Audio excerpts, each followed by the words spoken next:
2025 was welcomed with a bang. سال 2025 مختلف نشیب و فراز اور اتھل پتھل، کڑے امتحان، شدید انسانی بحران، سیاسی کشمکش، نئی سفارتی صف بندیاں، نوجوان نسل کی بیداری اور امید و مزاحمت کی نئی داستانوں کا سال ثابت ہوا۔ جہاں کئی خطوں میں جنگ اور تصادم نے خوف اور بے بسی پیدا کی، وہیں انسانیت، یکجہتی اور آواز حق نے بھی خود کو منوایا۔ Incredible, right?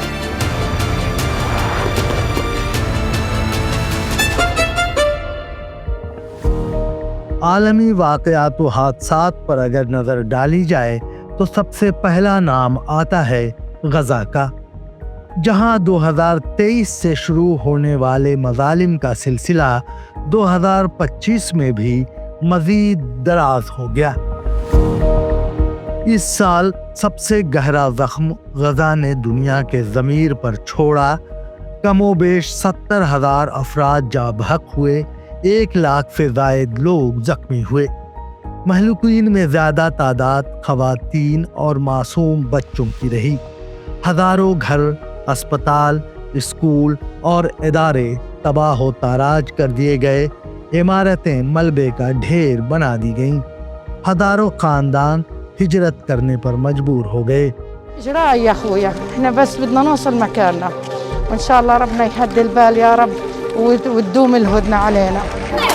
The situation still remains catastrophic because what's entering is not enough.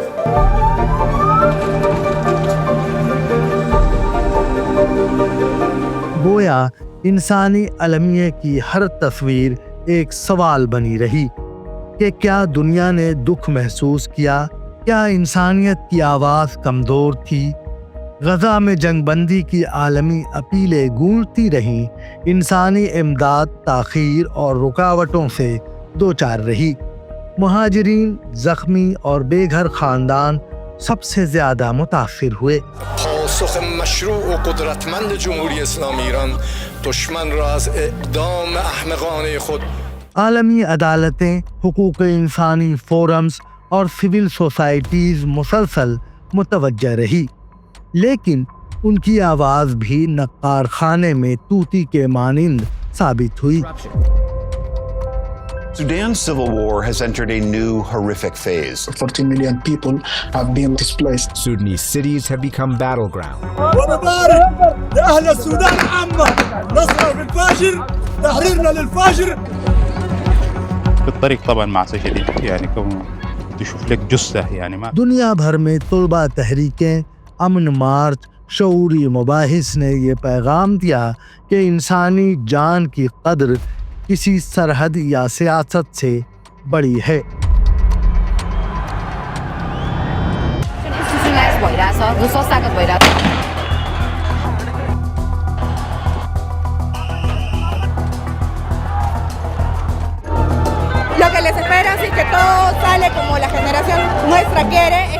Gaza اس سال صرف ایک جغرافیائی تنازع نہیں رہا، بلکہ ایک انسانی درد، اجتماعی خاموشی اور اخلاقی سوال بن گیا، جس کا جواب شرم الشیخ میں ڈھونڈنے کی کوشش کی گئی۔ 13 اکتوبر 2025 کو مصر کے شہر شرم الشیخ میں منعقد ہوئی امن کانفرنس میں عالمی رہنماؤں نے غزہ جنگ بندی معاہدے پر دستخط کیے، ایک ایسا معاہدہ جو 2 سال سے جاری خونریزی اور تباہی کے بعد انسانی بحران کو روکنے کی کوشش کا مظہر سمجھا جاتا ہے۔ یہ معاہدہ بنیادی طور پر جنگ بندی یا غمانیوں کی رہائی، قیدیوں کا تبادلہ، انسانی امداد کی رسائی اور خطے میں امن بحالی کے اصولوں پر مبنی ہے، جس پر مذاکرات کئی ہفتوں کی کثیر القومی مذاکراتی کوششوں کے بعد عمل درآمد کے لیے رضامندی ظاہر کی گئی۔ Hamas and Israel have reached a ceasefire. In Rafah, At least 31 Palestinians have been killed. تاہم اس کا خاطر خواہ نتیجہ اسرائیل کی جانب سے جنگ بندی کی خلاف ورزیوں کی بھیٹ چڑھتا نظر آ رہا ہے۔ یہ سال نوجوانوں کی آواز کا سال بھی رہا، خاص طور پر جینزی تحریک نمایاں رہی۔ یونیورسٹی کیمپسوں میں احتجاج، ڈیجیٹل پلیٹ فارمز پر یکجہتی مہمات، امن، انصاف، ماحولیات اور انسانی حقوق کی وکالت۔ نوجوان نسل نے عالمی طاقتوں سے سوال کیے، میڈیا بیانیے پر تنقید کی، انصاف کے اقدار کو زندہ رکھا۔ جنزی نے ثابت کیا کہ نئی نسل صرف تماشائی نہیں، فعال عالمی اسٹیک ہولڈر ہے۔ Pointing to billions of dollars in investment they say the government has put in to preparations for the 2030 World Cup. سیاسی کشمکش اور اپوزیشن کے احتجاجات، انتخابی ماحول میں تناؤ، عوامی اعتماد، روزگار اور معاشی توقعات زیر بحث رہیں۔ سیاسی حالات نے یہ سوال چھوڑا، کیا ریاستی استحکام اور عوامی نمائندگی ایک ساتھ چل سکے گی؟ نیپال میں اتحادی سیاست اور نظام حکمرانی کی آزمائش ہوئی۔ اتحادی حکومت کو داخلی چیلنجز کا سامنا، معاشی نظم، پالیسی اصلاحات اور بیرونی تعلقات اہم رہے۔ نوجوان طبقہ سیاسی شفافیت چاہتا دکھائی دیا۔ نیپال میں جمہوری تجربہ اب بھی سفر میں ہے، منزل پر نہیں۔ The Prime Minister of Nepal has resigned. In just 48 hours, the government was toppled, Parliament dissolved, and a new interim Prime Minister was appointed. Sushila Karki will be the first woman Prime Minister, and following a consensus between the President, the Nepal Army Chief, and representatives of Generation Z or Gen Z. Sri Lanka معاشی بحالی کے مرحلے سے گزرا۔ پاکستان و افغانستان خطے میں security مباحث نمایاں رہے۔ Now the economic situation in Pakistan has gone from bad to worse. Pakistan's year-on-year inflation hit a record level of 36.5%. This is the highest ever increase in nearly 60 years. معاشی غیر یقینی صورتحال اور مارکیٹ اتار چڑھاؤ، AI، digital policy اور data regulation اہم موضوع رہے۔ I can see the dawn of a better day for humanity. New York will be the light. Green energy اور کلائمیٹ فریم ورک پر عالمی مکالمہ جاری رہا۔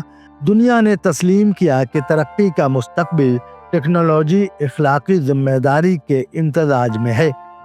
جنگ متاثرین کی بحالی، اقلیتی طبقات اور سماجی انصاف کی تحریکیں، نوجوان محققین، صحافی، چیریٹی نیٹ ورکس، سب نے کردار ادا کیا۔ سال 2025 یہ بھی بتاتا ہے کہ انسانی آواز ابھی زندہ ہے۔ Ne sont à l'heure où je vous parle pas encore en notre possession. عالمی اسپورٹس ایونٹ نے قوموں کو جوڑا، سیاحت و ثقافتی میل جول نے تعلقات بہتر کیے، اسپیس ٹیکنالوجی اور میڈیکل ریسرچ میں نمایاں کامیابی حاصل ہوئی۔ اندھیروں کے بیچ امید کی روشنی موجود رہی۔ یہ سال ہمیں یہ احساس دلا گیا کہ جنگیں زخمی کرتی ہیں، سیاست تقسیم کرتی ہے، مگر انسانیت جوڑتی ہے۔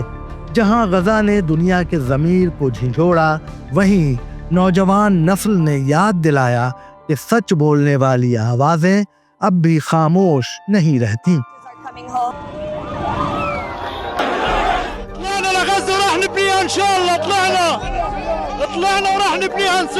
خصوصی رپورٹ دکن میڈیا۔ نظروں کو سب سامنے ہوا تھا، میرے خود کو بھی بلیو نہیں ہوتا کہ میں کیسے اس میں سے زندہ باہر نکلا۔ اسی طرح کے انٹرسٹنگ ویڈیوز اگر آپ اور بھی دیکھنا چاہتے ہیں تو ہمارے چینل دکن میڈیا کو یوٹیوب پر سبسکرائب کریں، فیس بک پر اور انسٹاگرام پر ہمارے پیج کو فالو کریں۔ اللہ حافظ۔